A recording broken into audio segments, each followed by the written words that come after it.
20 minute 20 खबर में आपका स्वागत है। मैं हूं आपके साथ आरजू साईं। हम अगले 20 मिनट में आपको देश और दुनिया की 20 ऐसी खबरें बताने वाले हैं जो इस वक्त न केवल सुर्खियों में हैं बल्कि दिलचस्प और अहम भी हैं। तो शुरू करते हैं 20 मिनट में 20 खबरों का सिलसिला।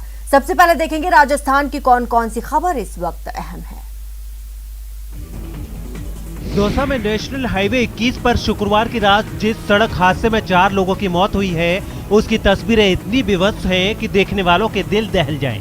इस हादसे के बारे में बताया जा रहा है कि नेशनल हाईवे 21 पर गुर्जर सीमला गांव के पास शुक्रवार की रात एक ट्रक का टायर निकल गया था और उसका एक्सल भी टूट गया था। ट्रक के चालक और खलासी जब ट्रक का एक्सल ठीक करने की कोशिश कर रहे थे, ठीक उसी वक्त पीछे से तेज रफ्तार से आ रहा एक ट्रेलर इस ट्रक में आ घुसा। ये टक्कर इतनी जबरदस्त थी कि ट्रेलर के आगे का हिस्सा बुरी तरह से क्षतिग्रस्त हो गया और उसे चला रहे ड्राइवर और उसमें बैठे खलासी की मौत हो गई। इतना ही नहीं, उन दोनों ड्राइवर और खलासी की भी मौत हो गई जो खराब ट्रक की मरम्मत में लगे थे। बताया जा रहा है कि मरने वाले 4 लोगों में 2 भरतपुर के रहने वाले हैं जबकि 2 यूपी के हैं। उपकरणों की मदद से जो 4 व्यक्ति यानी दोनों ट्रकों के, ट्रक व ट्रेलर के चालक वह खलासी दो मौके पर ही खत्म हो गए। दिल दहला देने वाली ये तस्वीरें श्री गंगानगर के घमूड़वाली थाना इलाके की हैं।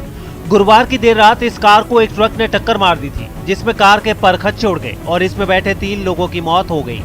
बताया जा रहा है कि श्री गंगानगर के घूमड़वाली थाना इलाके के बींज बायला के पास LNP नहर पर एक तेज रफ्तार ट्रक ने इस कार को टक्कर मार दी और उसके बाद ट्रक चालक ट्रक लेकर मौके से फरार हो गया। ट्रक की टक्कर में कार के परखच्चे उड़ गए और उसमें बैठे 3 लोगों की मौके पर ही मौत हो गई। स्थानीय लोगों का कहना है कि कार के परखच्चे उड़ जाने की वजह से तीनों लोग कार के अंदर ही फंस गए थे, जिसे पुलिस की मदद से बड़ी मुश्किल से बाहर निकाला गया। हालांकि तब तक तीनों की मौत हो चुकी थी। कार में बैठे जिन 3 लोगों की मौत हुई है उनकी पहचान हो गई है और बताया जा रहा है कि इनमें से 2 48 LNP के पास के ही रहने वाले हैं। राजसमंद से सड़क हादसे की दिल दहला देने वाली तस्वीरें सामने आई हैं। इस हादसे में 3 लोग गंभीर रूप से जख्मी भी हुए हैं। बताया जा रहा है कि राजसमंद के नाथ द्वारा के पास हाईवे पर गुरुवार की रात लाइट बंद थी और एक ट्रेलर खड़ा था। इसी दौरान ये कार यहाँ से गुजर रही थी और सामने खड़े ट्रेलर में ये पीछे से जा घुसी। कार की रफ्तार भी तेज थी, लिहाजा ट्रेलर से टक्कर होते ही कार के परखच्चे उड़ गए और इसमें बैठे 3 लोग गंभीर रूप से जख्मी हो गए, जिन्हें बड़ी मुश्किल से कार से बाहर निकालकर अस्पताल भेजा गया। यहाँ के लोगों का कहना है कि नाथ द्वारा क्षेत्र में हाईवे प्रबंधन का काम देख रही सद्भाव टोल कंपनी की लापरवाही की वजह से लगातार ऐसे हादसे हो रहे हैं। यह हादसा भी लापरवाही का ही नतीजा है, क्योंकि जिस ट्रेलर से यह कार टकराई है वो पिछले 2-3 दिनों से यहीं खराब पड़ा है और ना तो इसे यहाँ से हटाया जा रहा है, ना ही इससे बचने के लिए कोई बैरिकेडिंग लगाई गई है। ये ट्रोला खड़ा है इसके आगे, ये 3-4 दिन से ट्रोला खराब पड़ा है और सद्भाव कंपनी की तरफ से ऐसा कुछ नहीं है, रोड बना के छोड़ दी है, लाइटें तक जल नहीं रही है। वो यहाँ नहीं करें ला के इसको गाड़ी को अगर बाहर हटा देते आज एक्सीडेंट नहीं होता, क्या पता। इसकी स्थिति आज बहुत गंभीर है। जो इस रोड को देख रही है, मैनेजमेंट कर रही है। यहाँ 3 दिन से एक ट्रेलर खड़ा है नाथद्वारा मिराज मॉल के सामने ब्रिज के ऊपर और 3 दिन से ये ट्रेलर बंद पड़ा हुआ है। कंपनी ने सद्भाव ने कुछ सूद नहीं ली इसकी और उसकी वजह से आज ये हादसा हो गया है। दवा दुकान के बाहर ताबड़तोड़ लोहे के सरिये से वार करने वाली ये तस्वीरें झुंझुनू के मुकुंदगढ़ से आई हैं। बताया जा रहा है कि गुरुवार को मुकुंदगढ़ मंडी में रेलवे स्टेशन रोड पर बने हरगोविंद अग्रवाल के मेडिकल शॉप पर 2 लोग पहुंचे और दोनों ने लोहे के सरिये से दवा दुकान में तोड़फोड़ शुरू कर दी। दवा दुकान के सामने किसी ने इस वारदात की तस्वीरें रिकॉर्ड कर ली, जो तस्वीरें आप इस वक्त टीवी स्क्रीन पर देख रहे हैं। इस तोड़फोड़ को लेकर पीड़ित दुकानदार ने जो रिपोर्ट दर्ज कराई है उसके मुताबिक उनकी दुकान पर 2 लोगों ने हमला किया है। उसमें एक का नाम नरेश गुर्जर है। हरगोविंद अग्रवाल ने अपनी रिपोर्ट में ये भी कहा है कि नरेश गुर्जर ने उन पर और उनके भाई पर सरिया से वार करने की कोशिश की। हालांकि दुकान में बने काउंटर के नीचे छिप जाने की वजह से उनकी जान बच गई। पुलिस अब इनकी रिपोर्ट पर मामले की जांच कर रही है। वैसे आपको बता दें कि 25 दिन पहले भी इसी दवा दुकान पर कैंपर गाड़ी घुसाकर तोड़फोड़ की गई थी।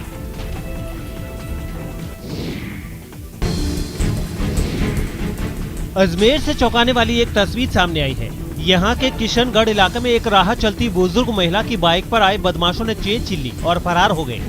खास बात यह है कि चेन झपटकर भागने वाली इस वारदात की तस्वीरें सीसीटीवी में भी रिकॉर्ड हुई हैं। इस वारदात को लेकर कहा जा रहा है कि ये किशनगढ़ इलाके की तस्वीरें हैं। जहां के सावतसर इलाके में एक सरकारी स्कूल के सामने एक बुजुर्ग महिला टहलने निकली थी। सीसीटीवी में पहले तो दोनों बदमाश इस महिला के आसपास चक्कर लगाते दिखते हैं और कुछ देर बाद जब उन्हें एहसास होता है कि मैदान खाली है तो फिर वो तेजी से आते हैं, महिला के गले से चेन झपटते हैं और उसे धक्का मारकर गिराने के बाद तेजी से फरार भी हो जाते हैं। इस वारदात की रिपोर्ट गांधीनगर थाने में दर्ज कराई गई है, जहां की पुलिस सीसीटीवी फुटेज के आधार पर बदमाशों की पहचान करने और उनकी गिरफ्तारी की कोशिश में लगी है।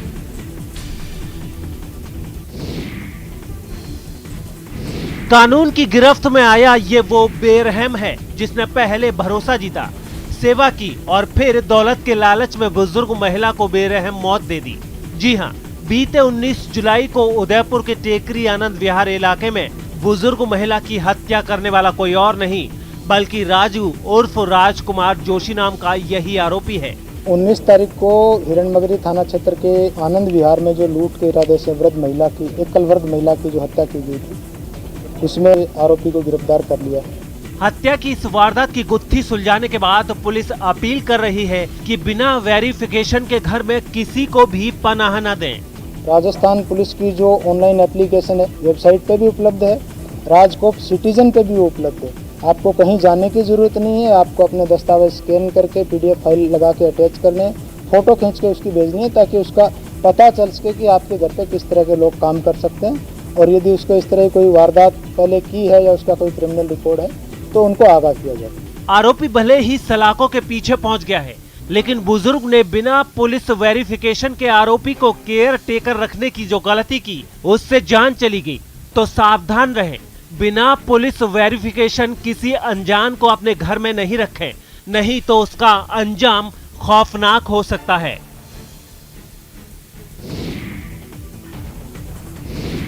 जोधपुर से हैरान कर देने वाला एक वीडियो सामने आया है जिसमें एक दुकान के बाहर दो सांड आपस में भिड़ गए। उनकी इस लड़ाई से वहां अफरा तफरी मच गई। इस दौरान कुछ लोगों ने उन्हें अलग करने की कोशिश भी की, लेकिन एक दूसरे पर हावी होने की कोशिश कर रहे इन सांडों पर कोई असर नहीं हुआ। बीच सड़क पर उन्हें इस तरह लड़ता देख लोग दहशत में आ गए। हालात कहीं बिगड़ न जाएं, इसे देखते हुए कुछ लोग उन्हें अलग करने में जुट गए। एक आदमी उन पर झाड़ू से वार करने लगा, जबकि एक दूसरा आदमी उन सांडों पर पानी फेंकता दिखा, लेकिन इसके बाद भी दोनों सांड एक दूसरे से अलग नहीं हुए। थोड़ी देर तक लड़ने के बाद एक सांड ने लड़ाई छोड़कर वहां की एक दुकान में घुसने की कोशिश की, लेकिन दुकानदार ने उसे किसी तरह वहां से भगा दिया, जिसके बाद लोगों ने राहत की सांस ली। झुंझुनू से आई ये श्रद्धांजलि बेहद खास है, क्योंकि ये श्रद्धांजलि किसी इंसान के लिए नहीं है बल्कि पेड़ों के लिए है। सुनने में ये अजीब लग सकता है, लेकिन नवलगढ़ पंचायत समिति के प्रधान दिनेश सुंडा के नेतृत्व में बैठे ये लोग पेड़ों को श्रद्धांजलि देने के लिए यहाँ बैठे हैं। पेड़ों की तस्वीर के आगे इन लोगों ने फूल चढ़ाकर उन्हें श्रद्धांजलि दी और अपना दुख व्यक्त किया। इन लोगों का कहना है कि गांधी पार्क में सौंदर्यीकरण के नाम पर नगर परिषद ने वहां लगे 40 से अधिक पेड़ों को रातों रात कटवा दिया और उन्हीं पेड़ों की याद और इस फैसले के विरोध में ये लोग उन्हें श्रद्धांजलि दे रहे हैं। आपको बता दें कि गांधी पार्क के रिनोवेशन के लिए नगर परिषद ने 1.47 करोड़ रुपए का टेंडर भी जारी किया है और उसी के लिए यहां 40 हरे पेड़ों को काट दिया गया। सैकड़ों साल से जो पेड़ लोगों का भला कर रहे थे, पक्षियों का भला कर रहे थे, ऐसे पेड़ों को निर्मम मत ये कहूंगा कि हत्या कर दी गई, इनकी बलि ले ली गई।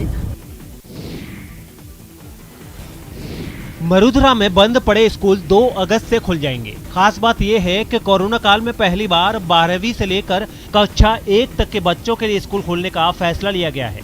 गुरुवार को शिक्षा मंत्री गोविंद सिंह डोटासरा ने कैबिनेट की बैठक के बाद ट्वीट करके 2 अगस्त से स्कूल खोलने की घोषणा की है। इस ट्वीट में उन्होंने लिखा है कि स्कूल, कॉलेजों और यूनिवर्सिटीज में कक्षाएं शुरू की जा रही हैं। 2 अगस्त से स्कूल खुलेंगे, जबकि कोचिंग और कॉलेज खोलने की तारीख का ऐलान बाद में होगा। विद्यालय खोलने का 2 अगस्त से फैसला हुआ है, जिसके लिए जो गाइडलाइन जारी की जाएगी स्वास्थ्य विभाग और गृह विभाग से चर्चा करके वो कल या परसों में तैयारी कर ली जाएगी और उसके बाद में उस गाइडलाइन के आधार पर विद्यालय खोले जाएंगे। शिक्षा विभाग अलग से उन विद्यालयों में कोरोना गाइडलाइन की किस प्रकार से पालना करनी है, कैसे बच्चों को मास्क या सोशल डिस्टेंसिंग के साथ में वहाँ बैठाना है। आपको बता दें कि कोरोना की दूसरी लहर के दौरान मार्च में स्कूल, कॉलेज स्टूडेंट्स के लिए बंद कर दिए गए थे। और अब कैबिनेट की बैठक में स्कूल, कॉलेजों और तमाम शिक्षण संस्थाओं में कक्षाएं शुरू करने को लेकर फैसला किया गया है। इस फैसले से सरकार ने स्कूल, कॉलेज खोलने पर एक्सपर्ट्स की राय भी ली है।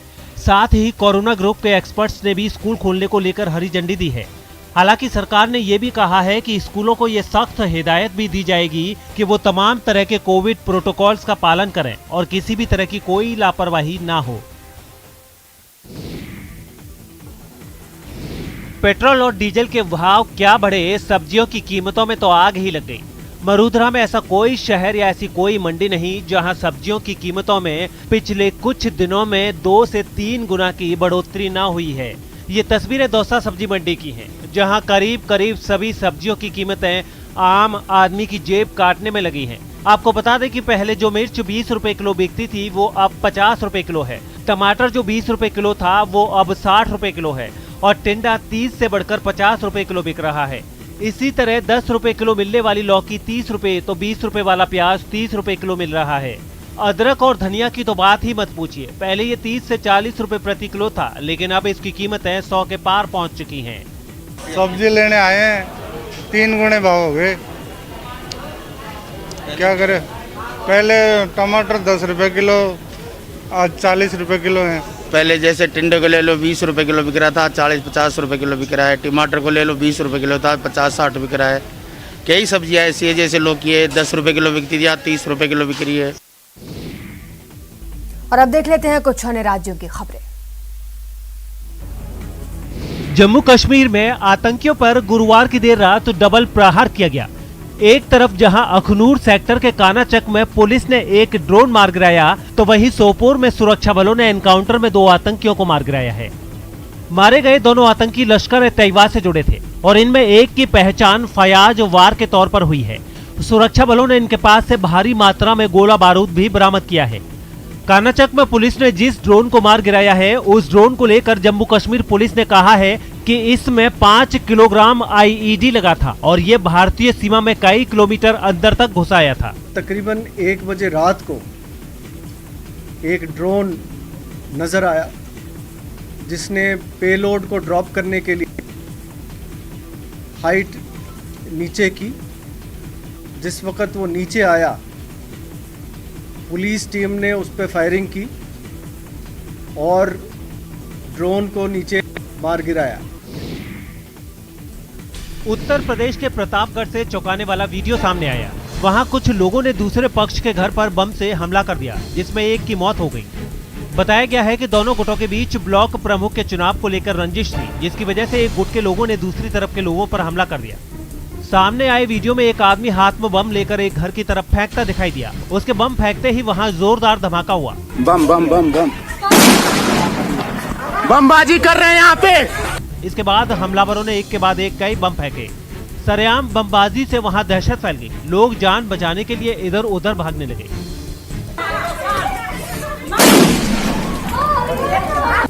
बमबाजी और फायरिंग की खबर मिलने के बाद पुलिस भी वहां पहुंची। तनाव बढ़ता देख बड़ी तादाद में पुलिस वालों को वहां तैनात कर दिया गया। बाद में वीडियो के आधार पर पुलिस ने आरोपियों पर हत्या और कई दूसरी धाराओं में मुकदमा दर्ज कर लिया। आपको बता दें कि यूपी का प्रतापगढ़ जिला जातिवाद की राजनीति का गढ़ रहा है, जिसका रंग ब्लॉक प्रमुख चुनाव की रंजिश में हुई। इस हिंसा के बाद भी चढ़ता दिखा तो गाँव में भारी तादाद में पुलिस तैनात करनी पड़ी, क्योंकि हत्या के मामले में आरोपी बनाए गए पूर्व ब्लॉक प्रमुख विनोद दुबे का आपराधिक इतिहास भी है। उत्तर प्रदेश के कानपुर से रोंगटे खड़े कर देने वाला एक वीडियो सामने आया है। कानपुर दिल्ली नेशनल हाईवे पर एक कार तेज रफ्तार में होने की वजह से डिवाइडर से जा टकराई। बताया गया है कि आगे चल रही गाड़ी को ओवरटेक करने के चक्कर में यह हादसा हुआ। खास बात यह है कि इस हादसे का वीडियो भी सामने आया है और इस वीडियो में साफ दिख रहा है कि तेज रफ्तार कार का संतुलन बिगड़ा और वो सड़क किनारे खड़ी सामान ढोने वाली एक गाड़ी से भिड़ गई। कार की रफ्तार इतनी तेज थी कि सड़क किनारे खड़ी वो गाड़ी टक्कर के बाद पलट गई, लेकिन जिस कार से भिड़ंत हुई वो वहां नहीं रुकी। वो उस गाड़ी से टकराने के बाद डिवाइडर से जा बढ़ी। ये तो गनीमत रही कि पीछे से आ रही एक दूसरी कार के ड्राइवर ने पहले ही ब्रेक लगा दिए। इस हादसे के फौरन बाद लोग वहां जुट गए और पुलिस की टीम ने भी वहां पहुंचने में देर नहीं लगाई। कुछ पुलिस वाले ट्रैफिक व्यवस्था को संभालने लगे तो कुछ ने दोनों गाड़ियों के जख्मी ड्राइवर को वहां से अस्पताल भेजा। मध्य प्रदेश के विदिशा से डरा देने वाली तस्वीरें सामने आई हैं। वहां भारी बारिश और बाढ़ में कई घर बह गए। तबाही की ये तस्वीरें कई इलाकों में देखने को मिली। यहां मिट्टी से बना एक घर देखते ही देखते बाढ़ के पानी में समा गया। भारी बारिश के बाद वो इलाका पूरी तरह पानी में डूबा नजर आया। वहीं एक पुल के ऊपर पानी का बहाव इतना तेज दिखा कि किसी ने भी पुल को पार करने का खतरा मोल नहीं लिया।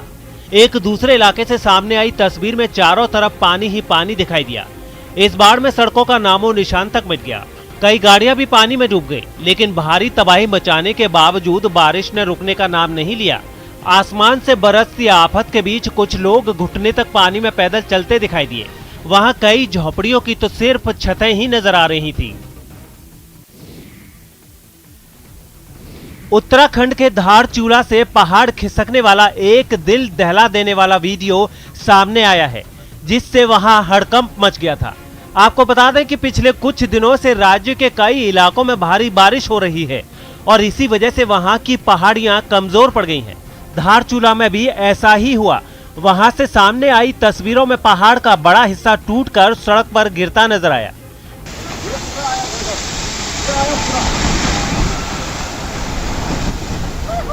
इससे पहले पहाड़ से मलबा गिरता दिखाई दिया। उस वक्त वहां कुछ लोग मौजूद थे, तभी यह हादसा हो गया, जिससे वहां मौजूद लोग दहशत से भर गए। हालांकि पहाड़ खिसकने से पहले ही वहां ट्रैफिक बंद कर दिया गया था, जिससे कोई बड़ा नुकसान नहीं हुआ, लेकिन सड़क पर मलबा गिरने से वो रास्ता पूरी तरह से बंद हो गया है। उत्तराखंड के हल्द्वानी से एक रोंगटे खड़े करने वाला वीडियो सामने आया। वहां एक मोटरसाइकिल सवार नाले के तेज बहाव में फंस गया। लगातार भारी बारिश की वजह से वो नाला उफान पर आ गया था और जैसे ही उस मोटरसाइकिल सवार ने नाले को पार करने की कोशिश की, वो बहाव के साथ नीचे चला गया। उस पहाड़ी नाले में पानी का बहाव काफी तेज था, लेकिन कुछ लोगों ने जोखिम उठाते हुए अपनी गाड़ियां सलाम में उतार दी और किसी तरह दूसरी तरफ भी निकल गए। उनकी देखा देखी वो मोटरसाइकिल सवार भी पानी में उतर पड़ा, लेकिन तेज बहाव में उसका संतुलन बिगड़ गया और वो सड़क से नीचे नाले में गिर पड़ा। उसकी जान को खतरे में देख आसपास मौजूद लोग उसकी मदद के लिए आगे बढ़े। इन लोगों ने एक दूसरे का हाथ थामकर कतार बना ली और फिर एक रस्सी की मदद से उस आदमी को ऊपर खींच लिया। हालांकि इस हादसे के बावजूद कई लोग अपनी जान खतरे में डालकर वहां से गुजरते दिखाई दिए। नक्सलियों के खिलाफ सीआरपीएफ और छत्तीसगढ़ पुलिस का दंतेवाड़ा में ऑपरेशन मॉनसून जारी है। दरअसल हर साल मॉनसून में 4 महीनों तक सुरक्षा बल का सर्चिंग ऑपरेशन बंद रहता है, जिसका फायदा नक्सली उठाते हैं और गांव के नौजवानों को जबरदस्ती अपने संगठन में शामिल कर लेते हैं। लेकिन इस बार सुरक्षा बलों के जवानों ने ठान ली है कि नक्सलियों का विस्तार नहीं होने देंगे। इसलिए वो दंडोकारण्य के जंगलों में ऐसे तैनात दिखे कि नक्सलियों को गांवों की तरफ बढ़ने से पहले 10 बार सोचना पड़े। अपनी जान को दांव पर लगाकर जवान नदी के गहरे पानी और घने जंगल में मुस्तैद हैं। पुलिस लगातार ऑपरेशन चला रही है, जिससे कि ग्रामीणों में सुरक्षा भाव आ रहा है। नक्सलियों के खिलाफ चलाए जा रहे इस ऑपरेशन के तहत जवानों की एक टुकड़ी 3 दिन तक जंगल में रहने के बाद कैंप में वापस तब आती है जब दूसरी टुकड़ी जंगल में पहुंच जाती है। लेकिन उससे पहले वहां रहने के लिए इन जवानों को हर तरह के हालात से लड़ने की ट्रेनिंग भी दी जाती है। 20 मिनट 20 खबर में अब देखते हैं अंतर्राष्ट्रीय जगत की कुछ अहम खबरें। अच्छा, हाँ जी, आप बताएं, आपको लाहौर में आके कैसा लगा? लाहौर कैसा लगा आपको? लाहौर अच्छा लगा, वाह जी वाह। सवाल से ही समझ गए होंगे कि ये जरूर कोई पाकिस्तानी पत्रकार होगा, क्योंकि ऐसे हसीन हादसों वाले सवाल तो वहीं के पत्रकार करते हैं। ये कुर्बानी के लिए? अच्छा, हाँ जी, आप बताएं, आपको लाहौर में आके कैसा लगा? लाहौर कैसा लगा आपको? लाहौर अच्छा लगा, वाह जी वाह। बहस का ये इंटरव्यू आजकल पूरी दुनिया में वायरल हो रहा है। इस बेहद खास इंटरव्यू के बारे में आपको बता दें कि ये पाकिस्तानी रिपोर्टर अमीन हफीज हैं, जो कुर्बानी के लिए लाहौर लाए गए एक बहस से सवाल जवाब कर रहे हैं। खास बात यह है कि अमीन हफीज बहस की भाषा का तर्जुमा भी खूब कर रहे हैं। आप बताइए, लाहौर का खाना अच्छा है या आपके गांव का खाना अच्छा है? बताइए, लाहौर का खाना अच्छा लगा या आपके गांव का खाना अच्छा है? हाँ, कहती है लाहौर का खाना अच्छा है। 28 सेकंड का ये वीडियो सोशल मीडिया पर खूब वायरल और शेयर हो रहा है। वैसे ये इंटरव्यू 1 साल पुराना है, लेकिन बकरीद के मौके पर अब जाकर ये वायरल हो रहा है। खास बात यह है कि इस इंटरव्यू के बाद अमीन हफीज पाकिस्तान का नया चांद नवाब कहा जा रहा है, क्योंकि भैंस से पहले अमीन हफीज 2018 में गधों का भी इंटरव्यू ले चुके हैं। कुदरत के कहर ने अपनी तेजी से उभरती अर्थव्यवस्था का डंका पीटने वाले चीन का घमंड चूर चूर कर दिया है। पिछले 3-4 दिनों से वहां के हेनान प्रांत में तांडव कर रही बाढ़ की वजह से मरने वालों का आंकड़ा 35 के पार चला गया है। खास बात यह है कि लोगों की मौत के साथ साथ चीन को आर्थिक तौर पर बेहिसाब नुकसान हुआ है। अंदाजा ये है कि लगभग 19 करोड़ डॉलर यानी भारतीय रुपयों में करीब 1400 करोड़ रुपयों का भारी नुकसान हो चुका है। हालांकि इसके बाद भी बर्बादी चीन पर डाली अपनी बुरी नजर फेरने को तैयार नहीं। प्रकृति के प्रहार के आगे शहरों का विकास धरा का धरा रह गया है। लाखों की चमचमाती गाड़ियों का भी कोई फायदा नहीं रहा। वो जिंदा लाश की तरह पानी में बेबस खड़ी नजर आई और सड़कों का तो दूर दूर तक नामो निशान नहीं दिखा। जहां पानी ने रत्ती बार रहम खाया भी, वहां भी चौड़ी चौड़ी रोड महज एक लेन में सिमट कर रह गई और गाड़ियां किनारे पर ही रेंगती रहीं। एक तस्वीर तो ऐसी सामने आई जहां एक अहम हाईवे पर गाड़ियों का अंबार लगा दिखा। सैलाब ने कारों को लाकर बीच हाईवे पर पटक दिया। वो तो कहर मचाकर आगे बढ़ गया, लेकिन गाड़ियां ऐसी हो गईं मानो उन्हें लकवा मार गया हो। इस भयानक बारिश और बाढ़ ने लोगों के जूते चप्पल तक उतरवा दिए और वो अपनी जान हथेली पर रखकर काम पर जाते दिखे। बाढ़ की वजह से कई ट्रेनें भी रद्द हो गईं और लोग रेलवे स्टेशन पर ही फंस गए। इन बुरे हालात पर काबू पाने के लिए चीन के हेनान प्रांत में सेना के जवान और बचाव कर्मी मोर्चा संभालते दिखे। अपनी जान दांव पर लगाकर उन्होंने लोगों को बचाया और फिर रेस्क्यू ऑपरेशन से एक ऐसी तस्वीर सामने आई जिसे देखकर रोंगटे खड़े हो जाएं।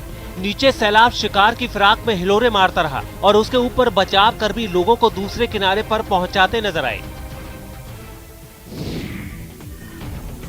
अमेरिका के कैलिफोर्निया के उत्तरी इलाके में लगी जंगल की एक आग पड़ोसी राज्य नेवाडा तक फैल गई, जिसकी वजह से कई और लोगों को अपने घर खाली करने पड़े। बिजली गिरने की वजह से 4 जुलाई से धधक रही इस आग को बुझाने के लिए 1200 से ज्यादा दमकल कर्मी अपना पसीना बहा रहे हैं, लेकिन आग का आतंक एक बड़ी आपदा बनता जा रहा है। हाल ये है कि हाईवे पर मीलों दूर से ही जंगल की आग का धुआं उठता दिखाई दे गया और हरे भरे पेड़ों की खूबसूरती को आग की बेरहम लपटें तार तार करती नजर आई। ऐसी विकराल आग जिसे देखकर दमकल कर्मियों का भी सिर चकरा जाए कि ऑपरेशन शुरू करें तो कहां से। मगर फिर भी कोशिशें जारी रही और कैलिफोर्निया और नेवाडा के बॉर्डर के पास कई हेलीकॉप्टर आसमान में चक्कर लगाते दिखे, लेकिन उनकी कोशिश ऊंट के मुंह में जीरे जैसी नजर आई। अमेरिका के पश्चिमी हिस्से में हर साल जंगलों में आग लगना आम बात है, लेकिन बीते 30 साल में क्लाइमेट चेंज ने इस इलाके को और ज्यादा गर्म और सूखा बना दिया है, जिसकी वजह से जंगलों की आग अब भयानक रूप लेने लगी है और 10 से ज्यादा इमारतों को जलाकर राख कर चुकी है। फिलहाल इतना ही। देखते रहिए न्यूज़ 18 राजस्थान।